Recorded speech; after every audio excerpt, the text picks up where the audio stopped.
Hi everybody, Monica here. Thanks for stopping by. Today I'm going to be showing you how to make a napkin card. And the napkins are actually kind of hard to find, but I think you can get them at Party City. So the first thing you need to do is separate the plies, and you're going to need to iron it anyway. So that's what I did there, and that makes it much easier to remove the plies. So now that that's done, I want to show you a little trick of mine. First, these are the card bases that I'm going to use today. Those I get from Michael's in a rainbow of colors for me to matchy what I'm working on. And then these are what I call cheat sheets. I've made one for each stage of the measurements that I use, starting with A, which is a regular size card, 5.5 by 4.25, and then I go down 1/4 inch for each one.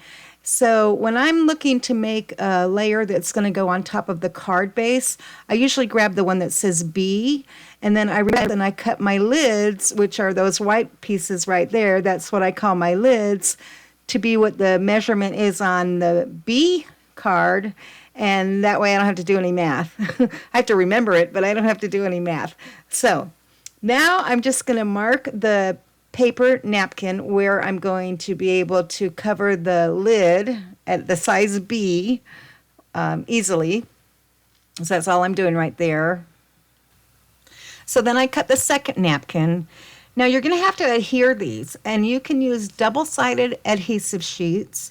You can try paste or glue sticks, but I'm going to use adhesive spray that I got at the Dollar Tree. Not quite yet. First, I'm going to make sure it doesn't wiggle around on me, and I just position the napkin on top of the lid where I want it, and now I'm going to tape it on the back so that it doesn't move around when I glue it. But when man, why don't I just tape the whole thing? It'll look more finished, and it'll be easier to do. So that's what I did with that one, and I think that's the best way to adhere the napkins to your lids. You couldn't do it directly to a base, but it works good for a lid. And then I decided I'll just show you how to do the glue version if you want to do the glue. So again, you just tape it to make sure it doesn't move around. You're going to lay it down, and you kind of use it like contact paper. You'll see in a second. I get myself a wet paintbrush. It's a little bit damp. I have some water in case I need to make the glue a little bit thinner, but I didn't have to. And then I've got my little glue from the Dollar Tree, and I just spray it on there lightly. And then with the paintbrush, I'm able to spread it. Now, you have to do that fairly fast before the card starts warping on you. And then you just walk it down. That's the part that's kind of like contact paper. You roll it down kind of. And then you smooth it out the best you can. And I folded that one over and taped it also. I like the finished edge that it gives you. Now I want to create some contrast from the napkins to the card bases, and I chose for the purple, or for the floral card, I chose a darker teal than what's in the napkin, and it's got greens and blues in it so that it will contrast darker against the teal card base that I'm going to put it on. See right there? So it makes it pop just a little bit, gives it like a shadow behind it. And then these flowers I've had for a long time. And I punch them out, and they have little tiny gems that are made for nails, actually. So I get those on there. And then I want to use my stickies. I love these little stickies. If you've seen my channel for a while, you've probably seen them before. I have them in hearts, stars, and flowers, and I love them to decorate the front of a card because it's like a sequin, but without the glue and without worrying about the sequin falling off. So then I just take a piece of ribbon and I tie that around the card base, and this is the same color that I used for the border that I did, the little inking around the border. So I'm trying to keep the color palette matching and consistent. That's what I found works best with your cards. If you try and get too many different colors in one card, it just doesn't work. It looks unprofessional. And if you want your cards to look professional, follow a color palette. Kind of plan it out. So now I put double-sided tape on the back of my lid. I make sure that I've got the card opening the right way. I don't know how many times I put a lid on the front of a card base upside down. And now for my little sticky flowers and hearts. I can't remember which ones I used. I guess it was the flowers. Yeah.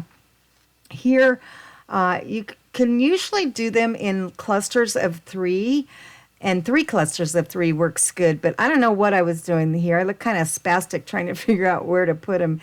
And sometimes it's really difficult for me, this section. I don't know why, but I have a hard time deciding where to position little accents like this. But once I get them on there, finally, I'm happy with them. If you have a solution on how you do that, I would love to hear it. So now I'm going to make a sentiment for both cards, and I have this old stamp set that I've had for a long time, and I'm going to use Thinking of You rather than the ones that say hello right there. So I'm using the same color ink that I did to make the borders of my napkin lids. And I think that helps keeping the color palette that I was talking about very consistent. So I like it better than using black, unless you want to heat emboss it. But if you work fast enough, you can still heat emboss colorful inks.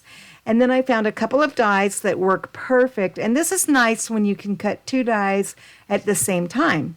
That's what I like about having multiple dies.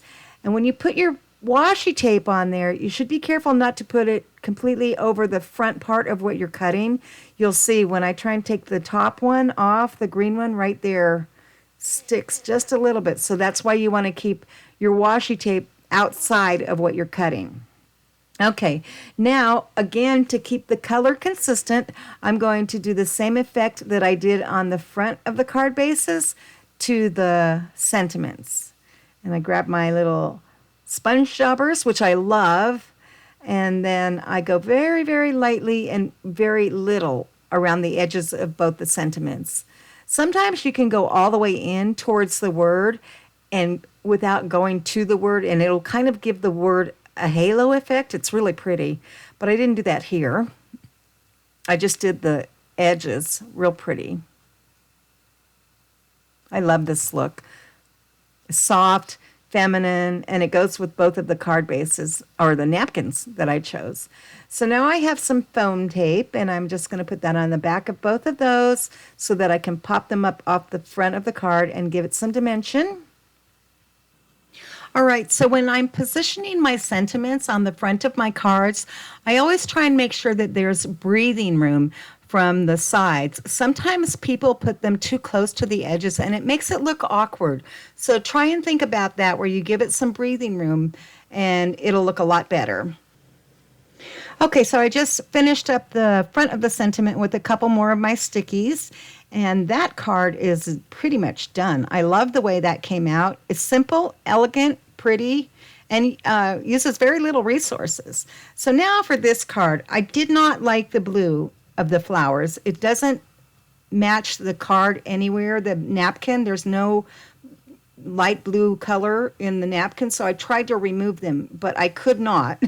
And I use Elmer's glue, usually school glue, and it works great for me. That's all I've ever used, including those little gems that were on there. I couldn't get them off. Now, here we go again, making the sentiment not too close to the edge, giving it breathing room. But in order to make this kind of come together and not since I couldn't take the blue flowers off, I die cut a few green sprigs and thin little leafy dies to kind of frame the flowers and pull in the green from the card and the sentiment all together. So it kind of works, but in hindsight, I wish I would have made new flowers out of yellow. See the yellow in the napkin? It would have looked so pretty. Well, that's it for this video. I hope you learned something, and if you did, I would love for you to be a subscriber. I'm almost up to 500.